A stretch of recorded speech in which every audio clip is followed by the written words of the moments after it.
Entonces, ya. Muy buenas tardes a todos. Un saludo muy afectuoso para todos. Gracias por acompañarnos en esta nueva sesión de la Academia Virtual, continuando con el módulo de gestión de tendencias y riesgos. Esta tarde tengo el honor de compartir con ustedes un poco sobre el tema de las megatendencias. Solo vamos a dar un par de minutitos para que se terminen de conectar algunos colegas y luego iniciamos en breve.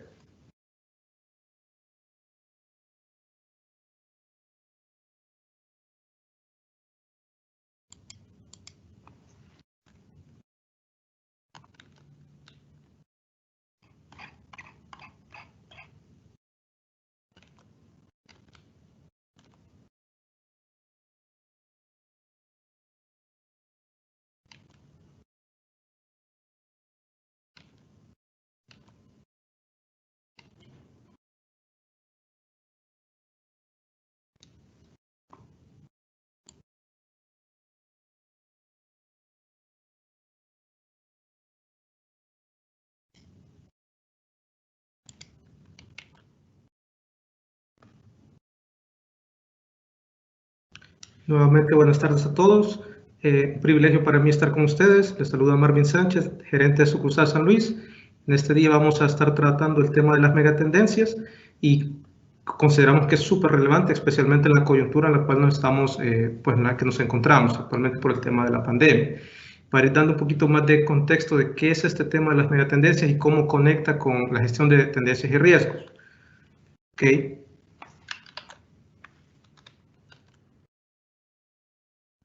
Desde ACE Suiza, una empresa Sura, hemos declarado el modelo de gestión de tendencias y riesgos, y bajo ese modelo lo que se ha establecido, o bueno, lo que nos hemos dado cuenta, lo que se ha estado estudiando, es que el entorno, el contexto en el cual las personas y las empresas se desarrollan y conviven, está en constante movimiento, está en constante cambio. Hay una dinámica que no es estática, y eso responde principalmente al reflejo de la naturaleza del ser humano. El ser humano es un ser social por naturaleza que busca crear sociedades, que busca, no se está quieto y busca siempre estar en constante movimiento, innovando, inventando. Entonces el entorno hace un reflejo de la naturaleza del ser humano. También al mismo tiempo que el ser humano está cambiando, el entorno se está modificando.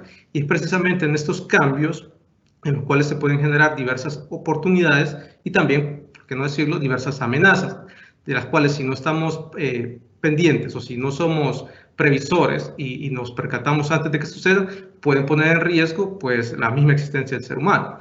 ¿Y qué es lo que nos hemos dado cuenta en las últimas décadas? Pues que estas transformaciones o esta dinámica del entorno que se ha mantenido cambiando, cada vez son más los impactos y la severidad que tiene en distintas áreas del conocimiento del ser humano. Lo que hemos dado cuenta que no es una evolución o no es un cambio lineal, es decir, que podamos tener sobre una sola disciplina. Por decir algo, está cambiando la medicina o está cambiando la ingeniería. No, lo que se está observando es que hay una amalgama en la cual diversas disciplinas o áreas del conocimiento se traslapan y están generando nuevas tendencias o nuevos descubrimientos que el entenderlos y observarlos se vuelve mucho más complejo. Y ese es el reto que tienen las diversas empresas y a su vez las personas. Estas transformaciones pueden llevar mucho tiempo. Entonces, hablamos, por ejemplo, de lo que es las megatendencias, que vamos a tener un concepto un poco más depurado, y hay otras que pueden ser momentáneas o lo que conocemos como una moda pasajera. De repente es algo que llegó, pues estuvo un tiempo corto y desapareció. O sea, pueden haber cosas que en el tiempo no perduran, pero hay otras que se mantienen por más de décadas. Normalmente una megatendencia tendrá una duración de más de 30 años, o sea, son movimientos sociales, movimientos geopolíticos que tienen un impacto global y que tienen una duración pues bastante alta en el tiempo. ¿Y cómo podemos ya evidenciar que estamos frente a una tendencia o una megatendencia? Porque se hacen visibles en el momento que empieza a afectar la cotidianidad en las personas, en las empresas, es decir, afectan nuestros comportamientos o nuestros patrones. Ya vamos a entrar un poquito más en detalle. ¿Cómo entra el sector asegurador en todo esto y por qué estamos hablando de megatendencias? Pues fácil. El sector asegurador es un sector transversal a toda la sociedad y a todas las industrias, es decir, estamos en todos los componentes que involucran a las personas y cualquier tipo de empresa. El objetivo principal del sector asegurador es generar la capacidad de resiliencia para que tanto las personas como las empresas puedan continuar con sus labores, con sus funciones, ante cualquier evento que ponga en peligro o una materialización de un riesgo. Es decir, como estamos en el módulo de gestión de tendencias de riesgo, las sesiones antepasadas pudimos ver el tema de resiliencia. Entonces, ahora toma totalmente sentido el por qué es importante mantenernos observando el entorno para poder anticiparnos a cualquier cambio que se encuentre, digamos que amenazando o generando una oportunidad para las personas y para las empresas. Entonces, en este sentido, las aseguradoras tradicionalmente se han interesado mucho por comprender la dinámica y, digamos, los principios fundamentales tanto de las empresas como de las personas para poder anticiparse y ser proactivos. Digamos que el reto acá es no estar reaccionando ante una tendencia o algo que veo, un cambio en el entorno, en el contexto, simplemente porque ya me llegó y no me queda otra alternativa que, pues, que reaccionar, sino que es cómo podemos anticiparnos, cómo podemos ser proactivos en esa investigación y en esa innovación para acompañar a los clientes y que los cambios que se sucedan, pues, si bien es cierto que no podemos controlar las megas tendencias o las tendencias, sí podemos controlar la forma como reaccionamos ante estos cambios. Entonces, lo mejor será poder anticiparse y no estar, pues, reaccionando tardíamente, porque en ese momento, pues, ya tenemos un riesgo, que es lo que les mencionaba al inicio, poder desaparecer incluso de la industria. Ok, en esta búsqueda de observación estructurada en la gestión de tendencias de riesgo del modelo de Suramericana, lo que se plantea es un mapa de tendencias. Estamos hablando entonces de que hay ciertos componentes, bueno, aquí podemos ver que está un poquito cargado como este mandala que vemos a la izquierda, pero lo vamos a ir comiendo por pedazos para que vean que es muy sencillo cómo se interpreta. Entonces, lo primero en la base, lo que tenemos son lo que se conoce como las dimensiones del desarrollo humano, que en palabras muy sencillas es las necesidades que tiene todo ser humano. Las necesidades del ser humano son constantes a lo largo de la historia y a lo largo de las sociedades. Es decir, las mismas necesidades que tiene una persona aquí en El Salvador son las necesidades que tiene una persona en Australia, son las necesidades que tiene una persona en China, son las necesidades que tuvo una persona hace 50 años y son las necesidades que va a tener una persona dentro de 30 años. Por ejemplo, podemos hablar de una necesidad de entretenimiento. Y haciendo el símil con la coyuntura en la que nos encontramos, de las restricciones de movilidad, bueno, que ahorita ya estamos un poquito a la expectativa de cómo va a evolucionar, pero en los meses anteriores que estábamos en confinamiento o en la cuarentena, alguien podía tener una necesidad de entretenimiento y para él era jugar en una cancha fútbol con sus amigos. Esa era una necesidad para esa persona, que tenía para esparcir y divertirse. A raíz de la pandemia, esa necesidad pues ya no se podía ver solventada de la forma tradicional, que es ir a la cancha y jugar fútbol. Pero la persona sigue teniendo esa necesidad de entretenimiento. Muy probablemente con el tema de la pandemia se tuvo que reinventar la forma como se satisfacía esa necesidad. Puede ser que algunos lo hicieron a través de, no sé, estar viendo partidos de fútbol. Puede ser que otros eran con los videojuegos. Puede ser que otros descubrieron y pasaron más tiempo con su familia o con los amigos, hacían temas de reuniones virtuales, tal vez ya no para jugar fútbol porque no podían, pero de repente empezaron a tener otras dinámicas. Es decir, la necesidad per se no desapareció solo porque nos confinaron y tuvimos restricciones de movilidad. La necesidad se mantiene. La forma como yo satisfago esas necesidades es lo que cambia. Entonces, esa es la base de todo lo que estamos conversando o queremos trasladarles a ustedes, que las necesidades del ser humano son constantes a lo largo del tiempo. Luego de eso, lo que tenemos al centro es una interrelación entre tres fuerzas fundamentales o tres pilares, que es la sociedad, la tecnología y el medio ambiente. A través de esa interrelación surgen lo que se conocen como las megatendencias, siempre partiendo de las necesidades del ser humano. Entonces vamos a ver rápidamente cada una de ellas. Sociedad, lo que comenzamos al inicio de la charla. El ser humano es un ser social por naturaleza, busca siempre pues crear comunidades. El medio ambiente es el entorno, el contexto en el que estamos. O sea, todo ser humano, toda sociedad en este planeta tiene un medio ambiente que le rodea y al cual tiene que responder en la forma como interactúa con este medio ambiente. Y la tecnología, pero no vista desde un componente meramente físico, es decir, no pensemos en una computadora o un teléfono celular, sino la tecnología, veámosla como esa capacidad que tiene el ser humano, esa capacidad que tiene la persona de poder crear y de poder transformar el medio ambiente para satisfacer sus necesidades. Recordemos que todo parte de las necesidades. Yo el medio ambiente lo voy a transformar porque tengo una necesidad de subsistencia, porque necesito una vivienda, porque necesito protección. Entonces, en base a eso voy al medio ambiente y a partir de la creación o la tecnología, esa capacidad de inventar del ser humano, pues yo modifico el medio ambiente. Entonces, siempre hay una dinámica, un equilibrio entre estos tres grandes actores, que es la sociedad, la tecnología y el medio ambiente. A raíz de eso, hemos observado que se han pues identificado lo que conocemos como 7 grandes megatendencias, que son las que han perdurado, como les menciono, por más de 30, 40 años incluso, y que en las últimas décadas pues han estado surgiendo y algunas han tenido mayor relevancia. Entonces ya vamos a entrar un poquito más en detalle en cada una de ellas, pero lo importante de las megatendencias es que pueden afectar el comportamiento o los patrones de consumo de los, valga la redundancia, los consumidores. Y ahí es donde surgen nuevas tendencias de consumo que las empresas deben tomar en cuenta al momento, ya sea de diseñar sus productos, diseñar sus estrategias de mercadeo, porque si no, lo que puede suceder es que se vuelvan irrelevantes para estos consumidores, para estos nuevos consumidores, que no es que hayan cambiado nuevamente, repito, la necesidad, o sea, se mantiene, pero la forma como la van a satisfacer es muy diferente. O sea, por ejemplo, un tema de los restaurantes. O sea, ya vimos que en estos meses tuvieron que reinventarse.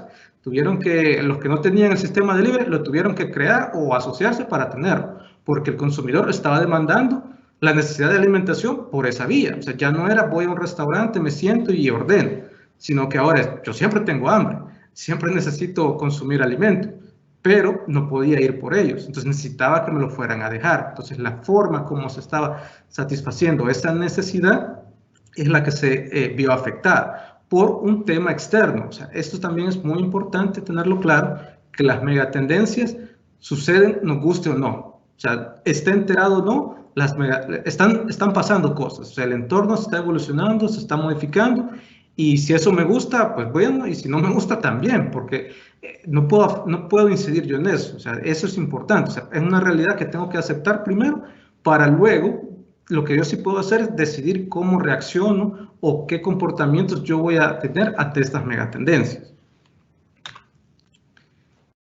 Definamos entonces qué entendemos por tendencia, y lo que vemos en una tendencia es una visión al futuro. Básicamente, en el modelo de gestión de tendencias y riesgos, la tendencia se define como una manifestación, un patrón o un hecho social que se desvía de lo que hasta este momento se considera como normal. Hemos escuchado, pues, en este contexto en el que nos encontramos, la nueva normalidad. O sea, ¿qué significa esto con lo que estamos ahorita platicando? Simplemente que como el entorno, el contexto está totalmente en un dinamismo constante, que no se mantiene estático, sino que siempre se está transformando, lo que hoy es normal, dentro de 5 años pueda que ya no sea normal. Pueda que dentro de 10 años ni siquiera recordemos un tipo de comportamiento al momento de consumir una industria específica. Pero eso es, digamos, lo normal es el cambio. Eso es lo que se va a mantener constante durante todas las iteraciones y todas las generaciones. Que también es importante tener claro acá y hacer una distinción entre lo que es una tendencia y lo que el modelo considera una señal. ¿Qué va a ser una señal? Es algo observable, es algo que yo puedo evidenciar que está sucediendo en algún lugar del planeta, en alguna parte, pero que no necesariamente está generando, digamos, un patrón o una modificación, una alteración en los comportamientos de consumo de las personas. O sea, es algo que está sucediendo. Pongamos un ejemplo. De repente vemos que hay una empresa, no sé, en Australia que está haciendo deliveries con drones. Ok, eso es algo que está pasando, yo lo puedo evidenciar, está ocurriendo. Pero es una empresa, es un hecho aislado en este momento que todavía no ha generado una disrupción en la industria. O sea, no estoy viendo que todas las empresas alrededor del globo están haciendo sus entregas a través de delivery. O sea, todavía no hemos llegado a una tendencia. Una tendencia sería que ya todo el mundo lo está utilizando, que ya es algo global, diferente con una señal. Por eso les mencionaba que en algún momento pueden surgir diferentes señales que puedan o no permear en el tiempo. De repente se quedan como modas pasajeras, que algunos adoptaron, pero que no necesariamente influenciaron en el comportamiento de los consumidores y por ende en la reacción que las empresas pudieron haber tenido. Diferente hay otras tendencias que ya van marcando la pauta en cómo las diferentes empresas tienen que atender a sus consumidores. Y esto es importante porque puede hacer que la tendencia surja en una industria totalmente ajena a la que estamos. Es decir, de repente estamos en el sector restaurantes, pero hay algo que está sucediendo en el sector turismo, en el sector hoteles. Pero si ya se vuelve un patrón de consumo de las personas, lo van a empezar a exigir hacia los restaurantes, aunque no tenga nada que ver en un principio estas dos industrias. Entonces, por eso es que es supremamente relevante para las empresas, para las personas, mantenernos como en este ciclo constante de observación y estar iterando. Entonces, ver el entorno,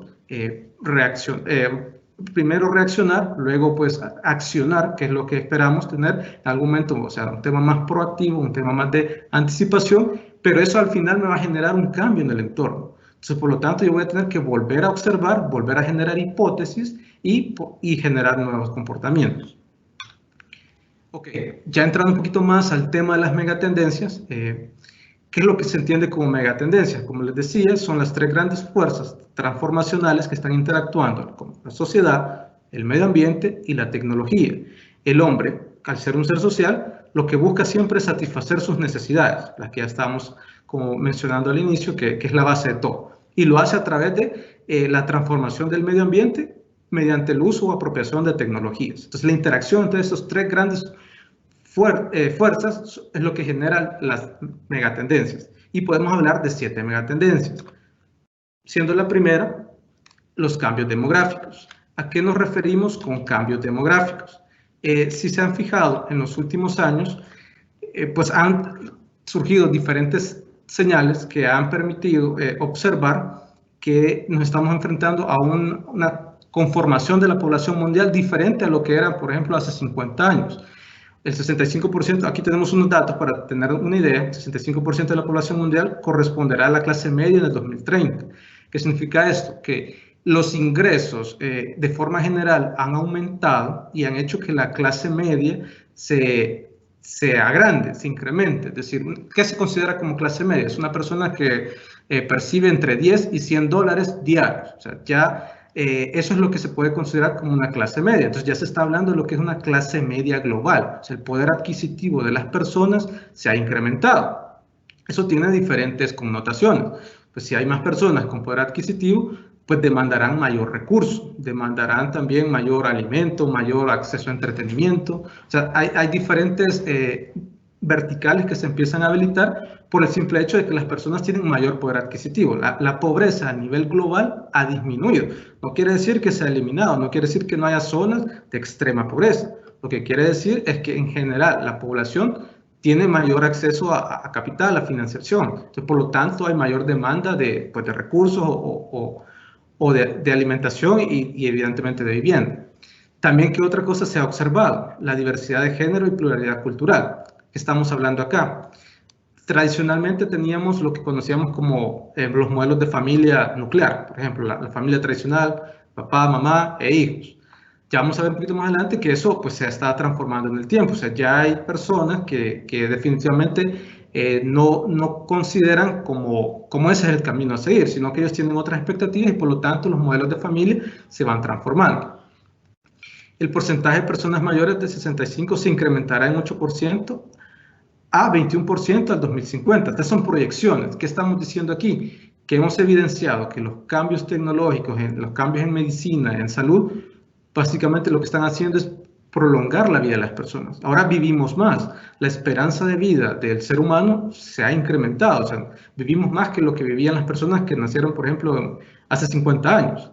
E incluso, pues ellos tenían otros contextos en el cual habían guerras civiles o entre países, digamos, y que ahora, pues, no es que se hayan eliminado, porque todavía hay zonas con conflicto, pero en general la mayoría de la población vive, digamos, en zonas donde no tiene que tener una guerra, básicamente. Entonces, la esperanza de vida ha aumentado. Junto con esto tenemos los avances tecnológicos, todo el tema de medicina, todo el tema de tratamientos, de la nanotecnología, de la biotecnología, hacen que las personas vivan más. Eso representa de entrada un reto para, por ejemplo, los sistemas de pensiones del mundo. Ya hay pues, países en Europa que se están enfrentando a problemas como que la mayoría de su población ya es de una edad avanzada. y si mantenían los mismos estándares de jubilación, se estaban enfrentando al problema que no había liquidez. O sea, los jóvenes, la fuerza laboral joven no era suficiente para mantener la pensión de los jubilados, precisamente porque se jubilaban a una edad temprana y la población estaba envejeciendo. O sea, las personas habían decidido, por ejemplo, ya no tener hijos. No era la prioridad el crecer, educarse, trabajar, casarse y tener hijos. No, tal vez la prioridad empezaba a cambiar, era crecer, ir a una escuela, a una universidad, trabajar, viajar. De repente algunas personas tenían como prioridad el viajar, el tener experiencias diferentes, no tanto una relación tradicional en el cual pues tenía que casarse y tener hijos y una familia. Entonces, a eso es lo que nos referimos con estos cambios demográficos. Son todas esas señales y tendencias que se han agrupado que podemos evidenciar cómo la población mundial, la configuración y los comportamientos de los mismos se están modificando. Bueno, aquí lo que les mencionaba un poco, la clase media global, o sea, el aumento de los ingresos de las personas en general se ha incrementado, o sea, la pobreza, gracias a Dios, ha disminuido, pero no se ha logrado erradicar. ¿Esto qué significa? Que hay más demanda de recursos. O sea, las personas con mayor poder adquisitivo van a necesitar van a tener las necesidades, por ejemplo, que anteriormente dejaban en segundo lado, como era el ocio, el entretenimiento, ahora ya tienen el acceso para poder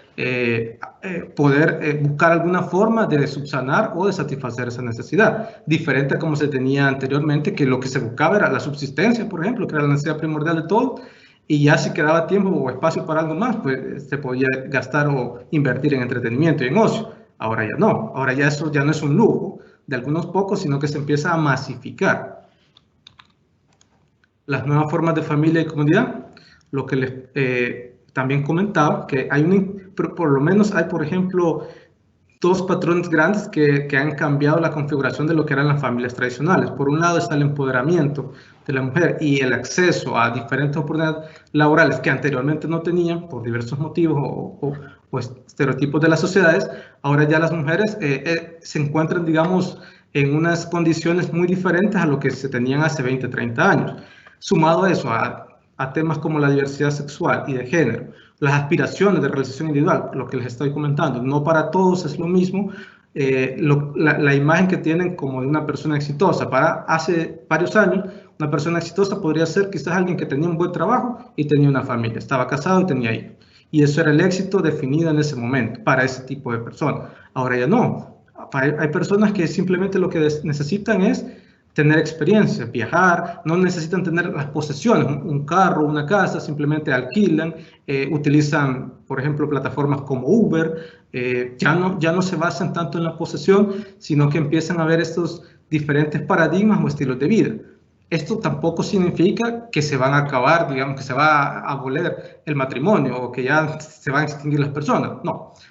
Como todas estas tendencias, lo que estamos diciendo es que se ha observado a través de un estudio interdisciplinario donde han intervenido diversos profesionales, no solo de Suramericana, de Suiza, sino también de consultores externos, en el cual se han evidenciado estos comportamientos, que hay algunos sectores o ya partes de la sociedad que lo están practicando, que lo están ejecutando, pero no significa que eso aplica para todos. O sea, aquí nuevamente significa que hay ya un grupo que es sustancial, que está teniendo este tipo de comportamiento, por lo tanto, hay que tener una respuesta especial para cada uno de estos sectores. Continuando con las megatendencias, la segunda es la variabilidad y el cambio climático. Acá hay que hacer una distinción muy importante en lo que es, en los términos, en los conceptos, variabilidad climática y cambio climático. La variabilidad climática, digamos, en esencia, tiene que ver con temas del medio ambiente, natural. Eso es un equilibrio natural que busca el medio ambiente, la fauna, la flora, para mantener ciertos estándares, ciertos parámetros. ¿Qué sucede con el cambio climático?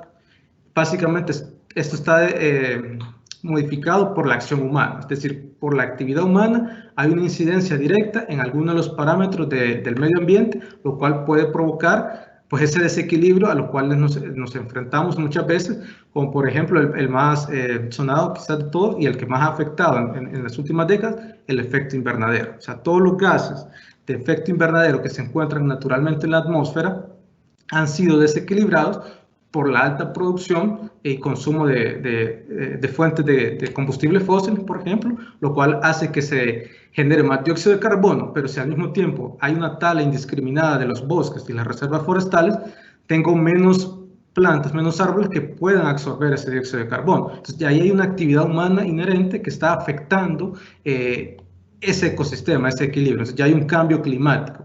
Variabilidad climática es diferente, es cuando, por ejemplo, se regula automáticamente el medio ambiente en los ciclos, por ejemplo, el ciclo natural de la lluvia, el ciclo natural de las estaciones, pero todo esto se ve afectado y en consecuencia la severidad de las diferentes manifestaciones o de las fluctuaciones del clima, entonces ya se tiene una diferente dinámica al momento de interactuar con el medio ambiente. ¿Qué es lo que tenemos, por ejemplo? Les mencionaba los combustibles fósiles, la remoción de los bosques. Eso ha derivado un aumento sustancial de la emisión del gas del efecto invernadero. ¿Qué sucede acá? Hay ciertos parámetros que se están modificando y que, por ejemplo, están teniendo incidencia ya en los glaciares y en los polos. Se está aumentando el nivel del mar. O sea, ya tenemos acidez en los océanos, que es muy diferente a los valores que se tenían hace 10, 20 años. Todo esto está probando, lo que ha devenido es un aumento o una oleada de calor de la temperatura global media del planeta está incrementándose. Por lo tanto, lo que se tiene en consecuencia es que las empresas y las personas no pueden evadir esta variación en los cambios climáticos, sino que al contrario, se está teniendo ya nuevos movimientos en los cuales se está haciendo mayor énfasis en aquel tipo de empresas, por ejemplo, que son amigables con el medio ambiente. Ya el consumidor es consciente de lo que está sucediendo y de repente se decanta por un producto, por una marca que es ecoamigable. Tal vez no tanto por el producto, pero si la marca ha declarado que es amigable con el medio ambiente, ya hay ciertos sectores, ya hay ciertos consumidores que por ese simple hecho se van a decantar por esa marca. Entonces ya es algo que no podemos obviar las empresas, los clientes, no podemos ser ajenos a que esto está sucediendo. Nuevamente, conectando con todo lo que hemos venido conversando, o sea, si tengo un aumento de la población, un aumento de la clase media global, tengo tala indiscriminada de bosques, de reservas forestales, consumo de combustible fósil, eso al final ¿en qué me va a decaer? En una escasez de recursos. Hay un incremento en la demanda poblacional. Se prevé que para el 2030 se necesite 50% más de energía, 40% más de agua, 35% más de alimentos. Digamos que estos son los grandes retos a los que se ve enfrentada, por ejemplo, las diferentes industrias. Una de las más afectadas son las industrias de la agricultura, porque ya no tienen tanto, digamos, terreno para poder cosechar y sembrar, precisamente porque ha venido la urbanización, que ya un poquito más adelante vamos a hablar de esa media tendencia que también está afectando. O sea, al final todas estas están interrelacionadas. No podemos decir que una es independiente de las demás, sino que puede hacer que una incida o más o menos medida en el resto. ¿Qué es lo que se tiene acá? Hay diferentes tipos de recursos. Como recordaremos, están los recursos renovables, los no renovables. Entonces, de repente estamos en una demanda muy alta de lo que son los combustibles fósiles. Actualmente la sociedad como la conocemos tiene una debilidad muy grande, que es una dependencia total prácticamente de lo que son los combustibles fósiles. Es decir, no podemos imaginarnos la vida, ¿qué sería la vida sin el petróleo, por ejemplo? O sea, prácticamente paralizaría la economía a nivel mundial si no tuviéramos ese combustible fósil. Eso no quiere decir que en algún momento no se vaya a acabar, porque ese es un recurso no renovable. Entonces, ¿qué es lo que tenemos que hacer? ¿Cuál es el reto que tienen que enfrentar en este momento las diferentes industrias? ¿Cómo se mueven hacia fuentes de energía más renovables, que sean renovables, perdón, y que también sean ecoamigables? Porque no solo es el simple hecho del combustible fósil, por ejemplo, sino que la extracción de los mismos, de estas fuentes de energía, también genera un alto impacto y un daño a los ecosistemas, al medio ambiente, porque normalmente se hacen condiciones que no guardan ciertos requisitos, ciertos parámetros para poder ser, digamos, no tan disruptivos con el medio ambiente. Entonces tenemos esta realidad que está sucediendo. Otro tema súper importante es la afectación de los cultivos y la biodiversidad, lo que les mencionaba. Al incrementarse el número de personas, por ende se incrementa exponencialmente la necesidad de la producción de alimentos. Y lo que se ve intensificado también es el tema de la siembra o los cultivos. Y como cada vez hay menos terrenos donde sembrar o sembrar de calidad, porque también ya vimos la variabilidad del cambio climático, está afectando el tema de las lluvias, está afectando que hayan sequías, que ríos y lagos enteros desaparezcan por completo. Entonces ya se vuelve un reto buscar como esas condiciones propicias para poder sembrar, para poder cultivar y al mismo tiempo suplir la demanda que se está teniendo de toda la población que requiere acceso a estos alimentos. Ok, continuando con la tendencia de hiperconectividad, ¿qué vamos a referirnos en este punto?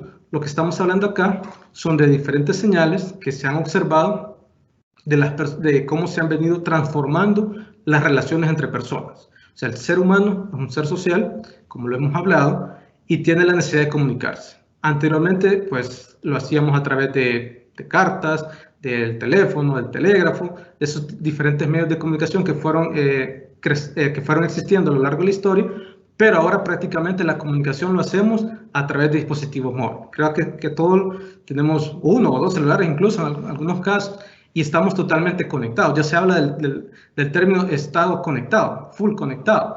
¿Por qué? Porque vivimos en un mundo que todo se ha empezado a conectar. Se empezó a masificar el término de dispositivo inteligente. O sea, de repente teníamos teléfonos inteligentes, que no era más que un teléfono que se podía conectar a Internet. De repente tenemos ya televisores inteligentes, que también es un televisor que se puede conectar a Internet. Tenemos carros inteligentes, tenemos vestibles inteligentes, tengo de repente una pulsera que me da, entre otros datos, por ejemplo, el ritmo cardíaco, cuántos pasos he dado en mi jornada, etcétera, etcétera. Entonces me estoy empezando a llenar de tanto dispositivo inteligente que básicamente lo que están haciendo es tener como esa presencia online. Ya las personas tenemos casi que dos perfiles, el perfil tradicional, por así mencionar, y el perfil online. O sea, en línea yo puedo tener incluso otra personalidad, si así lo deseo, o sea, si así lo configuro. Entonces, ¿qué es lo que nos hemos encontrado también cuando hemos estado observando? Que las formas de relacionamiento, como les mencioné, han cambiado, la forma de comunicarnos. De repente, si nos fijamos aquí en la imagen, ¿quién ha utilizado un emoji? O sea, ¿qué era un emoji hace 20 años? O sea, ni siquiera existían. Ahora hasta una película existe del emoji. Y en una conversación, de repente en un chat, es muy difícil entender el contexto o entender la emoción de mi interlocutor simplemente por un emoticón. O sea, de repente un texto se puede sacar de contexto. Yo no sé si está enojado, yo no sé si está molesto, si está ansioso, si está contento, porque un texto prácticamente no me permite tener como toda esa intimidad que una conversación cara a cara, por ejemplo, sí lo puede tener. Pero ya prácticamente nos hemos acostumbrado a esto, se ha vuelto lo normal, el poder estarnos comunicando a través de estos dispositivos, a través de estas herramientas y a través de emoticones, a través de imágenes. O sea, prácticamente ya sabemos hasta escuchar, por así decirlo, la imagen, la vemos y ya sabemos qué me quiere decir. Y probablemente no es lo mismo esa imagen que si me la manda un amigo que si me la manda un desconocido. O sea, no voy a tener el mismo contexto, pero hacia eso se va. O sea, prácticamente ya el lenguaje se ha tenido que reinventar por lo mismo, o sea, porque estamos todos conectados, vivimos en un mundo en el que lo queremos todo para ayer. Si yo mando un mensaje por WhatsApp, yo espero que en 30 segundos me den respuesta. Peor si me sale que lo vio, está leído y me ignoró. Entonces ya estamos como con esa necesidad de poder tener respuesta de forma inmediata, diferente como hace años. Yo tenía que mandar una carta por correo tradicional y pasaban semanas, pasaban meses incluso, dependiendo si iba a otra localidad, a otro país, para yo poder tener una respuesta. Entonces, y ahora no, ahora todo es casi que inmediato. Internet del todo. Hemos escuchado, bueno, quizás algunos han escuchado el término Internet de las cosas. Internet del todo lo que busca es dar un paso más allá. ¿Qué es el Internet de las cosas? Primero, para comenzar a definir el término. Eso se refiere básicamente a la posibilidad que tenemos de conectar dispositivos o cosas. Entonces, como les hablaba, puedo conectar un teléfono a Internet, pues ya es un teléfono inteligente, puedo conectar la refrigeradora a Internet, el televisor a Internet, etc. Cualquier cosa que pueda conectar a Internet está dentro del Internet de las cosas. ¿Cuál es la diferencia con el Internet del todo? El Internet del todo lo que busca es interrelacionar tres grandes pilares, tres grandes conceptos: a la persona, al dispositivo, a los datos y a los procesos. O sea, ¿y a qué me refiero? Veamos un ejemplo para tener un poco más de claridad. Imaginemos que yo soy un conferencista y, bueno, que hagamos de cuenta caso que no estaba el tema de la restricción de movilidad por la pandemia. Entonces, en mi trabajo era regular que yo me estuviera desplazando entre localizaciones o incluso entre países. Entonces, por lo tanto, yo tenía una agenda en la cual yo podía saber con qué cliente me tocaba dar la conferencia y en qué hotel me iba a quedar, en qué aerolínea había reservado, etcétera, etcétera. Todo eso lo tengo en mi dispositivo móvil, en mi teléfono inteligente. Muy bien, hasta ahí estoy en Internet de las cosas, porque mi teléfono está conectado y simplemente me da información que recibe a través de un cliente de correo. O sea, yo veo mi agenda en el correo. ¿Qué pasa si, por ejemplo, en una ocasión se modifica esa agenda? Si de repente un cliente me canceló y me reprogramó la conferencia, ya no va a ser un miércoles, va a ser un jueves. Ok, supongamos que yo soy un conferencista exitoso y pues tengo una agenda de varios clientes y tengo como 30 correos. El cliente me lo mandó por correo y está ahí, pues en el correo número 10 que tengo que revisar y pues no ha llegado porque estoy revisando todos los demás correos y gestionar. De repente eso puede ocasionarme un impasse porque yo voy a llegar a ese correo en un tiempo en que tal vez ya no voy a poder modificar la reserva, tengo que tal vez incurrir en gastos con la aerolínea o con el hotel, etcétera, etcétera. Simplemente el correo llegó, no tuve la oportunidad de verlo a tiempo y no pude procesarlo. ¿Qué pasaría si mi teléfono inteligente no solo esté conectado a Internet recibiendo el correo, sino que cuando recibe ese correo tuviera la capacidad de interpretarlo, que me está cancelando un cliente, que me está modificando la agenda y que por lo tanto yo tengo que interactuar o hacer un proceso con el hotel o con mi aerolínea para modificar mi reserva? Si él pudiera hacer eso, incluso hacerlo automáticamente, conectarse con estas plataformas de las empresas del hotel y de la aerolínea, y generar todo el nuevo itinerario y mostrármelo, sería fantástico. Y estaríamos hablando del Internet del todo, porque el dispositivo pasó de ser un simple receptor de información a ser un habilitador y poder accionar en diferentes procesos, no solo de una compañía, sino de múltiples compañías, porque puede hacer que la reserva en la aerolínea ya no se podía modificar y se tuvo que cancelar y generarme una nueva reserva con otra aerolínea, pero lo hizo automáticamente, detectó que ese cambio, que ese correo generaba un cambio en mi agenda y por lo tanto había que hacer una acción.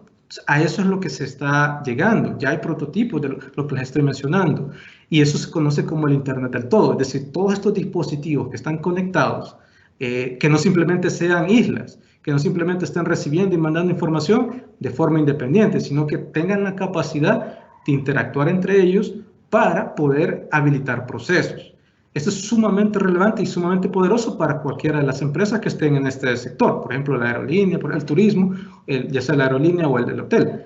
Y a eso vamos. De repente, si una empresa pudiera ofrecer eso a sus consumidores, sería un gran diferenciador versus las empresas que no, que simplemente mandan un correo y si tiene tiempo el cliente lo ve, si no, no. Pero si ya hay una plataforma, un ecosistema que permita habilitar todo esto que les estoy mencionando, sería un diferenciador muy potente. Ok, siguiente tendencia, que es el traslado en los ejes de poder. ¿A qué nos referimos? Tradicionalmente, los ejes de poder han estado establecidos, por ejemplo, en lo que son gobiernos o en organizaciones mundiales o globales. Y también las conocidas como superpotencias tradicionalmente han sido del lado occidental. Digamos, para todos creo que no es secreto que una de las más grandes es Estados Unidos. Y por mucho tiempo se ha mantenido como esa percepción que Estados Unidos, que la superpotencia, etcétera, etcétera. Y lo que ellos dicen hace prácticamente que el resto de países vayan como marchando al mismo compás. Eso se ha cambiado, se ha evidenciado que en los últimos años ya no es tan cierto, sino que se está haciendo un desplazamiento de lo que es esta hegemonía, aparentemente, de los países occidentales hacia algunos países emergentes o economías emergentes de la parte oriental. Principalmente lo que es Asia, y con Asia hablamos de China. O sea, para todos creo que tampoco es secreto que la mayor deuda, por ejemplo, de Estados Unidos, el acreedor es China. Y en los últimos años, en las últimas décadas, China ha tenido un auge económico muy importante, no solo en temas industriales o económicos, sino también en temas de tecnología, en temas, por ejemplo, ellos están trabajando muy fuerte la parte de la interconectividad, entonces tienen un proyecto muy grande alrededor y eso ha propiciado que muchos inversores o que mucho capital se vaya a China porque lo ve como una potencia en términos económicos. Y precisamente lo que está haciendo es que ese equilibrio que anteriormente se tenía, o ese eje de poder que estaba más del lado occidental, se esté trasladando. Entonces ya nos vamos a enfrentar a nuevos mercados, a nuevas alianzas, a nuevos bloques comerciales que lo que van a buscar es, por ejemplo, eliminar aranceles y que se pueda comerciar no solo el tema de bienes, sino que la fuerza laboral. Se ha visto también como una de las señales, una de las tendencias, que muchos de estos países o superpotencias subcontratan la mano de obra. Por ejemplo, en temas de servicios o en temas informáticos, es muy común que las grandes casas de software, digamos que no se encuentran radicadas toda su mano laboral en Estados Unidos, sino que ellos subcontratan muchas casas de software de Latinoamérica, porque para ellos es mano de obra barata. Entonces, ese es como uno de los patrones que se ha podido evidenciar en este ámbito de los ejes de poder. Pero no solo nos podemos hablar también de gobiernos o de las organizaciones tradicionales, como les mencionaba, sino que también se ha evidenciado una parte de cambio en el empoderamiento ciudadano o en la crisis o lo que se conoce como crisis de confianza. ¿Y a qué nos referimos con esto? Es precisamente porque en las últimas décadas, en los últimos años, se han dado diferentes acontecimientos que han puesto en tela de juicio, digamos, la transparencia de estas instituciones tradicionales, como los gobiernos. Para nadie es ajeno que, por ejemplo, en Latinoamérica, por mencionar algunas áreas, es muy fuerte el tema de la corrupción de los gobiernos. Independientemente de cuál gobierno se esté hablando, se han dado casos, se han evidenciado en las noticias, muchos gobiernos que han sido manchados, digamos, por temas de corrupción. Entonces eso hace que el ciudadano, que la población ya no tenga la confianza que tiene el gobierno. O sea, y creo que para nadie es ajeno ese tipo de situaciones. Pero no son las únicas. También han habido otro tipo de escándalos, por ejemplo, de la parte de la industria de entretenimiento. Si alguno ha estado un poco pendiente, han habido casos muy sonados de abuso sexual, de personas que en teoría tenían una secta y que hacían, digamos, ahí ciertas acciones no reguladas y que se han visto expuestas a través de diferentes hackers, por ejemplo, o movimientos activistas que empiezan a surgir porque ya no confían en estas industrias, ya no confían en estas instituciones y están empoderando a las personas. Como se ha masificado el acceso a la información, se conoce como la democratización de la información. Es decir, yo no necesito más que un teléfono, una laptop, una computadora, internet, para poder acceder a diferente información que anteriormente eso estaba restringido o estaba, digamos, solo disponible para unos pocos. Pero ahora cualquiera puede prácticamente conseguir cualquier tipo de información que esté en internet. Entonces, a raíz de eso se han generado estas diversas manifestaciones o estos diversos movimientos sociales que lo que buscan es devolver, digamos, ese empoderamiento, pero a las personas y ya no a las instituciones.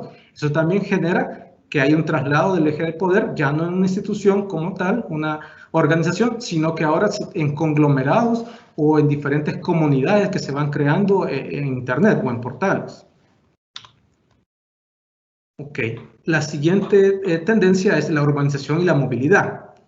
Por ejemplo, acá tenemos unos datos que en América Latina y el Caribe, 1 de cada 3 personas viven actualmente en ciudades de más de 1 millón de habitantes. Hace 30 años, por ejemplo, las ciudades que tenían más de 1 millón de habitantes no pasaban de 10 ciudades. Actualmente se considera, creo que hay más de 50 ciudades que ya tienen por lo menos 1 millón de habitantes solo en América Latina. Entonces, si vemos la tendencia acá, o lo que se puede observar es que las personas están haciendo una migración voluntaria hacia las grandes ciudades. Entonces, lo que se está generando eso es, por un lado, aglomeración de personas, demanda de recursos, demanda de espacios para vivienda y generando diversas problemáticas y retos para, por ejemplo, la movilidad o el transporte, el sector, digamos, que tiene que ver con todas estas necesidades que las personas van a empezar a demandar por el número de personas que se están aglomerando en las diferentes ciudades. Una proyección, por ejemplo, para el 2030 es que el 60% de la población vivirá en las grandes ciudades. Es decir, se está haciendo una migración voluntaria hacia las grandes urbes.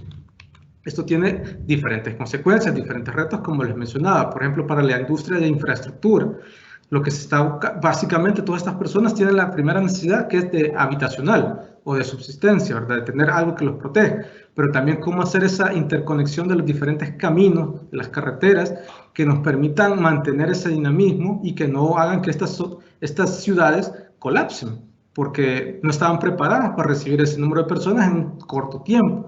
O aquellas ciudades que, por ejemplo, nunca se planificaron, cuando se construyeron o se fueron creando estas carreteras, esos caminos, no se tenía esa visión o no se tomó en cuenta esas proyecciones. Por eso es que toma sumamente relevancia, como les mencionaba, para las diferentes industrias, para las diferentes empresas, el poder observar el entorno y el contexto y poder proyectarse. Si ya tenemos en cuenta estos números, pues cuando hagamos una nueva ciudad o una nueva carretera, pues lo vamos a hacer pensando en que pueda dar abasto para el número de personas o la demanda que se proyecta tener en ese corto plazo. Estamos hablando también de lo que son las ciudades inteligentes. ¿Qué son las ciudades inteligentes? Digamos que acá lo que se tiene es prácticamente diferentes tecnologías, diferentes áreas del conocimiento que se ponen a disposición para poder tener lo que es un comportamiento diferente en las ciudades y poder ofrecerles servicios a los ciudadanos, a las personas que vayan más allá de los tradicionales.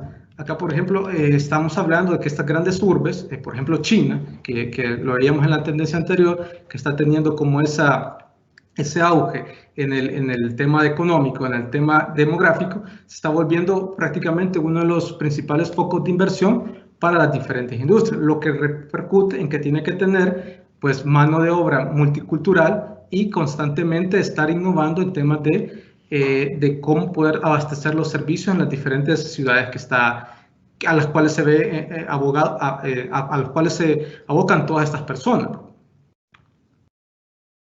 Ok, ya casi para finalizar con el tema de globalización, lo que se tiene acá es, por ejemplo, un incremento exponencial del comercio mundial, es decir, ya para nadie es ajeno que pueda tener negocios con diferentes interlocutores por todo el globo terráqueo, simplemente a través de una computadora. O sea, ya no es necesario, ya las fronteras se empiezan a eliminar, se tiene, digamos, ya un tema de marcas o empresas que son globales, que son mundiales, y el acceso a los consumidores para estas marcas es diferente para cada una de las ubicaciones.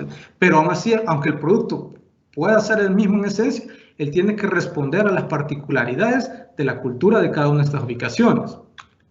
Entonces, por ejemplo, tenemos lo que es la globalización económica, que es como ese mercado global donde ya lo que les mencioné, se desdibujan, se pierden prácticamente esas barreras comerciales, esas fronteras tradicionales que existen entre un país y otro, se empiezan a borrar, se empiezan a básicamente a desdibujar, como lo menciono aquí, y prácticamente permiten un libre flujo de capitales, de mano de obra y de capital productivo.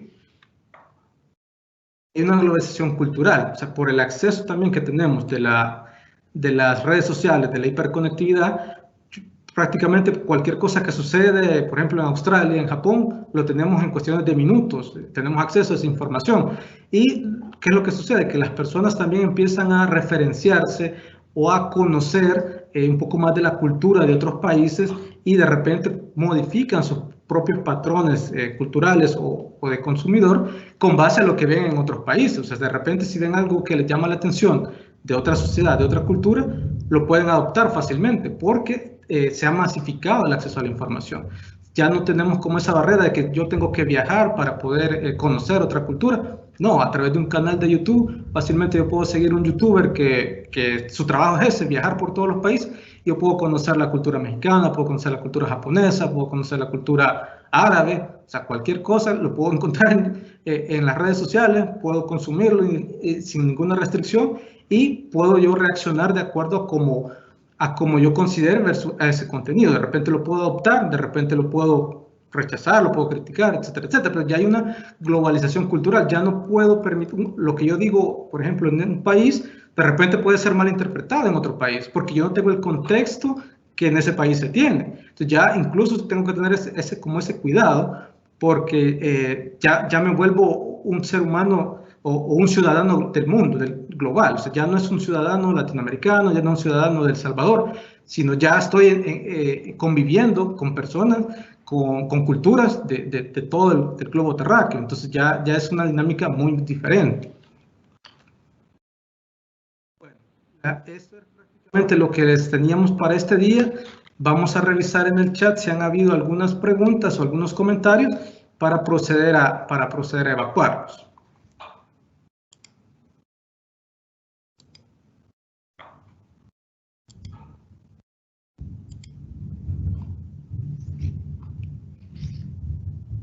Ok, no vemos ninguna pregunta. De momento, pues no sé si alguien se animará a hacer alguna consulta, algún comentario. La idea es que en la próxima sesión podamos profundizar un poco más con las tendencias del consumidor. Como les comentaba al inicio de la charla, lo que se busca no es quedarnos como, ok, sí, estamos observando cosas que están pasando en el mundo, pero ¿y qué hago con eso? Sino es cómo yo puedo tangibilizar esa parte, cómo yo lo puedo convertir en acciones ya basados en los patrones de consumo que estoy evidenciando en las personas y cómo eso finalmente afecta a las empresas y a los clientes y a las personas, perdón, para poder yo tener esa parte de anticipación o esa parte de innovación y no simplemente ir reaccionando a lo que vaya sucediendo y a lo que me voy o no me voy dando cuenta. Entonces eso lo vamos a ver en la próxima sesión, que va a ser un poco las tendencias del consumidor, para ya ir haciendo la correlación entre lo que las megatendencias me dicen versus cómo las personas están satisfaciendo las necesidades o las nuevas formas que tienen para satisfacer esas necesidades. Sin más por el momento, me despido. Ha sido un gusto poder compartir con ustedes esta tarde. Los espero en la próxima sesión. Saludos a todos.